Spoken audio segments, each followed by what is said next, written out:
या देवी सर्वभूतेषु मां शैलपुत्री रूपेण संस्थिता नमस्तस्यै नमस्तस्यै नमस्तस्यै नमो नमः। जय माता दी। आप सभी को चैत्र नवरात्रि की हार्दिक शुभकामनाएं। आज 22 मार्च 2023 से चैत्र नवरात्रि आरंभ हो चुकी है। चैत्र नवरात्रि में मां दुर्गा सप्तशती का पाठ करना बहुत ही श्रेष्ठ माना जाता है। तो आइए आज की हमारी इस वीडियो में दुर्गा सप्तशती के पाठ का पहला अध्याय सुनेंगे। श्री दुर्गा सप्तशती के 13 अध्याय हैं। दुर्गा सप्तशती ग्रंथ में कुल 700 श्लोक हैं। 3 भाग में महाकाली, महालक्ष्मी और महासरस्वती नाम से ही 3 चरित्रों का वर्णन है। प्रथम चरित्र में केवल पहला अध्याय, मध्यम चरित्र में दूसरा, तीसरा और चौथा अध्याय आता है, जबकि बाकी के सभी अध्यायों को उत्तम चरित्र में रखा गया है।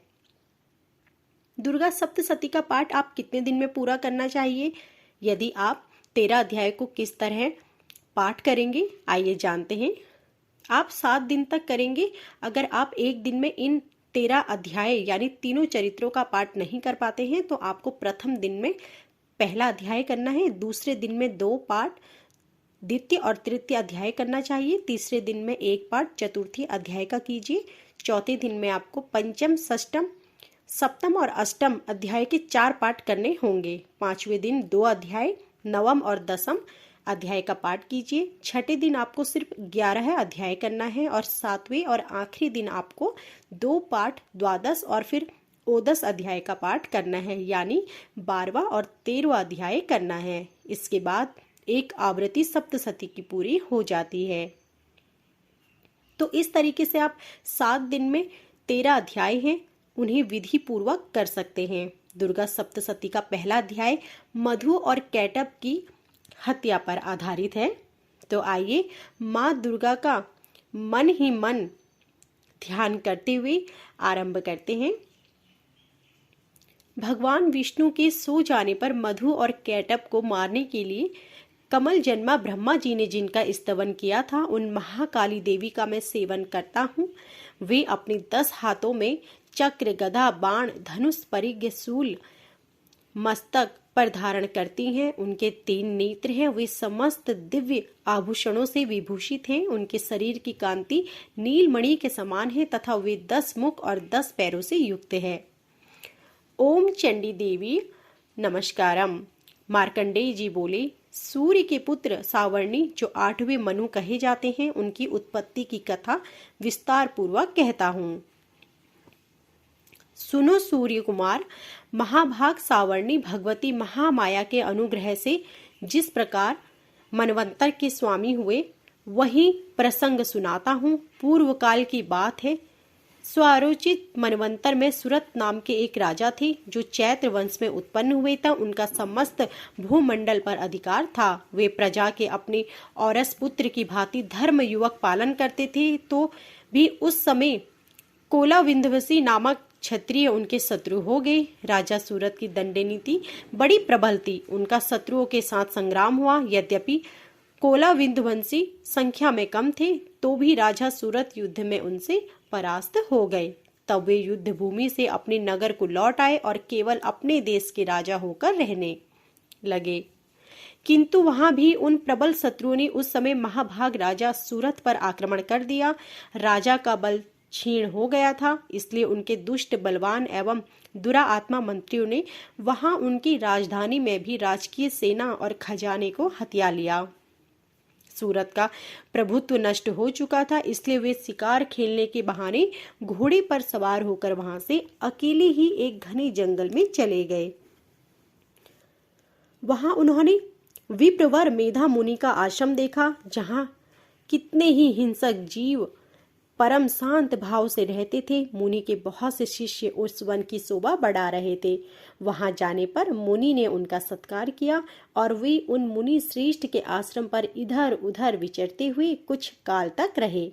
फिर ममता से आकृष्ट चित होकर वहां इस प्रकार चिंता करने लगे, पूर्व काल में मेरे पूर्वजों ने जिसका पालन किया था वही नगर आज मुझसे रहित है। पता नहीं मेरे दुराचारी उसकी धर्म पूर्वक रक्षा करते हैं या नहीं। जो सदा मद की वर्षा करने वाला और सूरवीर था, वह मेरा प्रधान हाथी अब शत्रुओं के अधीन होकर न जाने किन भोगों को भोगता होगा। जो लोग मेरी कृपा, धन और भोजन पाने से सदा मेरे पीछे पीछे चलते थे, वे निश्चय ही अब दूसरे राजाओं का अनुसरण करते होंगे। उन अपव्ययी लोगों के द्वारा सदा खर्च होते रहने के कारण अत्यंत कष्ट से जमा किया हुआ मेरा वह खजाना खाली हो जाएगा। ये तथा और भी कई बातों से राजा सूरत निरंतर सोचते रहे, और एक दिन उन्होंने वहां विप्र वरमेधा के आश्रम के निकट एक वैश्य को देखा और उससे पूछा, भाई तुम कौन हो? यहाँ तुम्हारे आने का क्या कारण है? तुम क्यों शोकग्रस्त हो? अनमने से दिखाई देते हो। तथा सूरत का यह प्रेम पूर्वक कहा हुआ वचन सुनकर वैश्य ने विनती भाव से उन्हें प्रणाम करके कहा, राजन, मैं धनियों के कुल में उत्पन्न एक वैश्य हूँ। मेरा नाम समाधि है। मेरे दुष्ट स्त्री पुत्रों ने धन के लोभ से मुझे घर से बाहर निकाल दिया है। मैं इस समय धन, स्त्री और पुत्रों से वंचित हूँ। मेरे विश्वसनीय बंधुओं ने मेरा ही धन लेकर मुझे दूर कर दिया है, इसलिए दुखी होकर मैं वन में चला आया हूँ। यहाँ रहकर मैं इस बात को नहीं जानता कि मेरे पुत्रों की, स्त्री की और स्वजनों की कुशल है या नहीं। इस समय घर में वे कुशल से रहते हैं अथवा उन्हें कोई कष्ट है। वे मेरे पुत्र कैसे हैं? क्या वे सदाचारी हैं और दुराचारी हो गए हैं? राजा ने पूछा, जिन लोग स्त्री पुरुष आदि ने धन के कारण तुम्हें घर से निकाल दिया, उनके प्रति तुम्हारी चित्त में इतना स्नेह का बंधन क्यों है? वैश्य बोला, आप मेरे विषय में जैसी बात कहते हैं वह सब ठीक है, किंतु क्या करूं, मेरा मन निष्ठुरता नहीं धारण करता। जिन्होंने धन के लोभ में पड़कर पिता के प्रति स्नेह, पति के प्रति प्रेम तथा आत्मीजन के प्रति अनुराग को त्याग दिया, मुझे घर से निकाल दिया, उन्हीं के प्रति हृदय में इतना स्नेह है। महामते, गुणहीन बंधुओं के प्रति जो मेरा चित्त इस प्रकार प्रेम सग्र हो रहा है, यह क्या है? इस बात को मैं जानकर भी नहीं जान पाता। उनके लिए मैं लंबी सांसें ले रहा हूँ और मेरा हृदय अत्यंत दुखित हो रहा है। उन लोगों में प्रेम का सर्वार्थ अभाव है, तो भी उनके प्रति जो मेरा निष्ठुर नहीं हो पाता, इसके लिए मैं क्या कहूँ। मार्कंडेय जी कहते हैं, ब्राह्मण, तदंतर राजाओं में श्रेष्ठ सूरत और वह समाधि नामक वैश्य दोनों साथ साथ मेधवा मुनि की सेवा में उपस्थित हुए और उनके साथ यथा योग्य न्याय अनुकूल विनय पूर्वक बर्ताव करके बैठे। तत्पश्चात वैश्य और राजा ने कुछ वार्तालाप आरंभ किया। राजा ने कहा, भगवान, मैं आपसे एक बात पूछना चाहता हूँ, उसे बताइए। मेरा चित्त अपने अधीन न होने के कारण वह बात मेरे मन को बहुत दुखी देता है। जो राज्य मेरे हाथ से चला गया, उसमें और उसके संपूर्ण मेरी ममता बनी हुई है। मुनिश्रेष्ठ जय जानते हुए भी कि वह अब मेरा नहीं है, आज्ञा की भांति मुझे उसके लिए दुख होता है। यह क्या है? इधर यह वैश्य भी घर से अपमानित होकर आया है। इसके पुत्र, स्त्री और भृत्यों ने इसे छोड़ दिया है। स्वजनों ने भी इसका परित्याग कर दिया है, तो भी यह उनके प्रति अत्यंत हार्दिक स्नेह रखता है। इस प्रकार यह तथा मैं दोनों ही बहुत दुखी हैं। जिसमें प्रत्यक्ष दोष देखा गया है, उस विषय के लिए भी हमारे मन में ममता जनित आकर्षण पैदा हो रहा है। महाभाग, हम दोनों समझकर यही चाहते हैं कि हमसे जो मोह पैदा हुआ है यह क्या है। विवेक शून्य पुरुष की भांति मुझमें और इसमें यह मूढ़ता प्रत्यक्ष दिखाई देती है।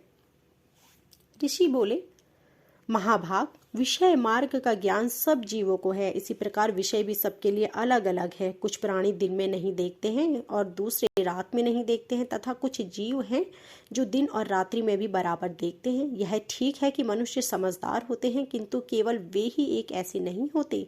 पशु, पक्षी और मृग आदि भी सभी प्राणी समझदार होते हैं। मनुष्यों की समझ भी वैसे ही होती है, तथा जैसी मनुष्यों की होती है वैसे ही उन मृग, पक्षी आदि की भी होती है। यह तथा अन्य बातें भी प्रायः दोनों में समान ही है। कितनी चाव से अन्न के दाने डाल रहे हैं नर श्रेष्ठ, क्या तुम नहीं देखते कि यह मनुष्य समझदार होते हुए भी लोकवश अपने किए हुए उपकार का बदला पाने के लिए पुत्रों की अभिलाषा करते हैं। यद्यपि उन सब में सबकी कमी नहीं है, तथापि वे संसार की स्थिति बनाए रखने वाले भगवती महामाया के प्रभाव द्वारा ममतामय भंवर से युक्त मोहों के गहरे गर्तम्य में गिराए हुए हैं। इसलिए इसमें आश्चर्य नहीं करना चाहिए।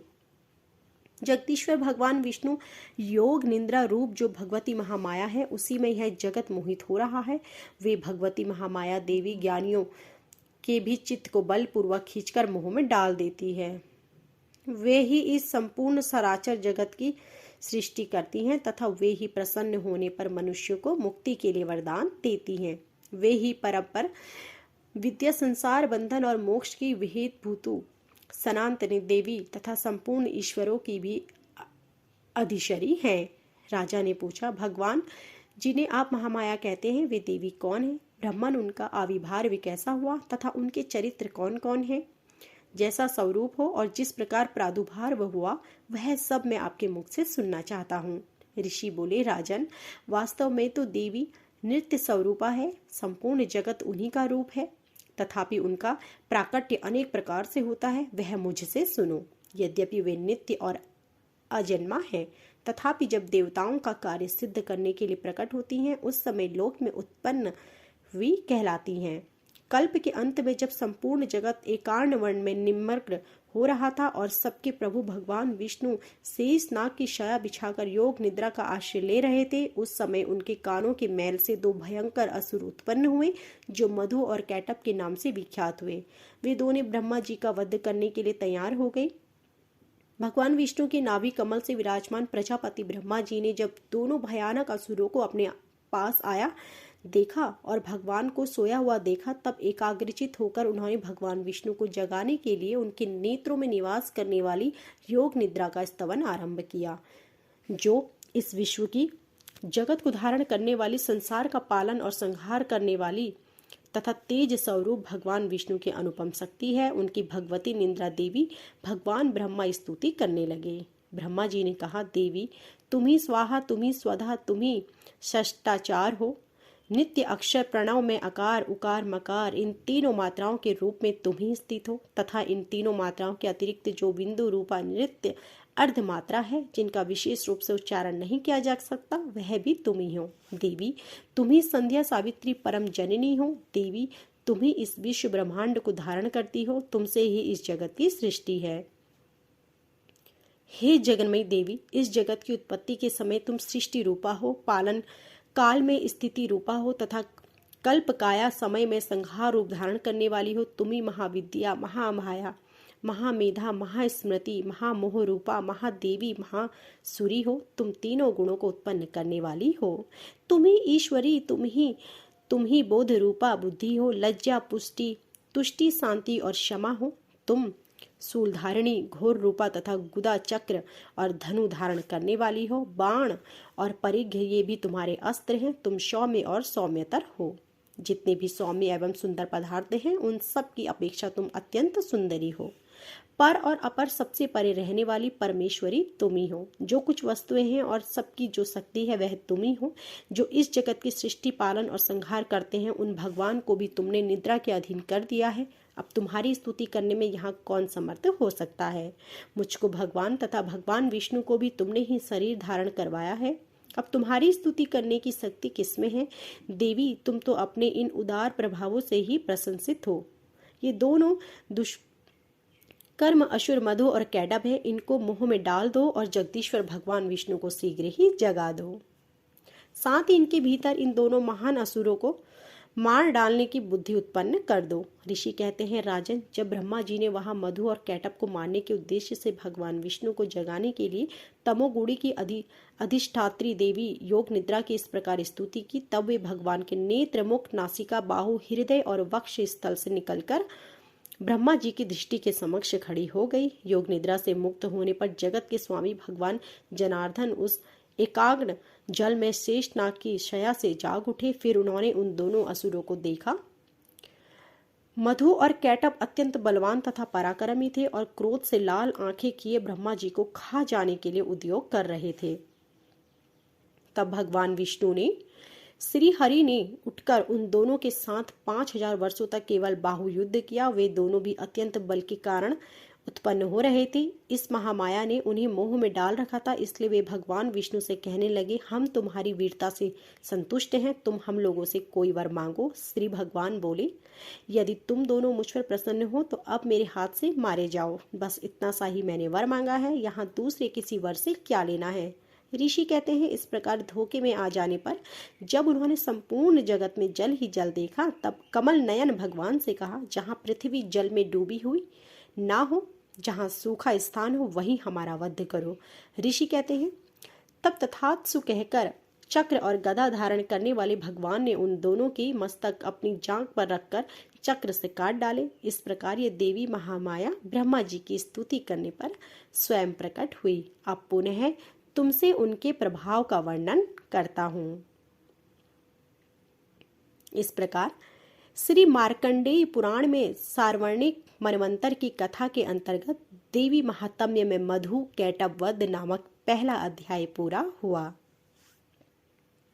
तो यह थी आज की हमारी संपूर्ण सप्तशती पाठ अध्याय 1। आशा करती हूँ कि आपको हमारी यह वीडियो पसंद आई होगी। ऐसे ही धार्मिक व्रत कथाओं, पूजन विधि तथा आगे के पाठों को सुनने के लिए हमारी वीडियो को लाइक करें, शेयर करें, कमेंट करें और हमारे चैनल को सब्सक्राइब करें और बेल आइकन दबाएं, जिससे कि ऐसी ही वीडियो प्रसारित होते ही आपको जानकारी मिल सके। आप सभी का धन्यवाद।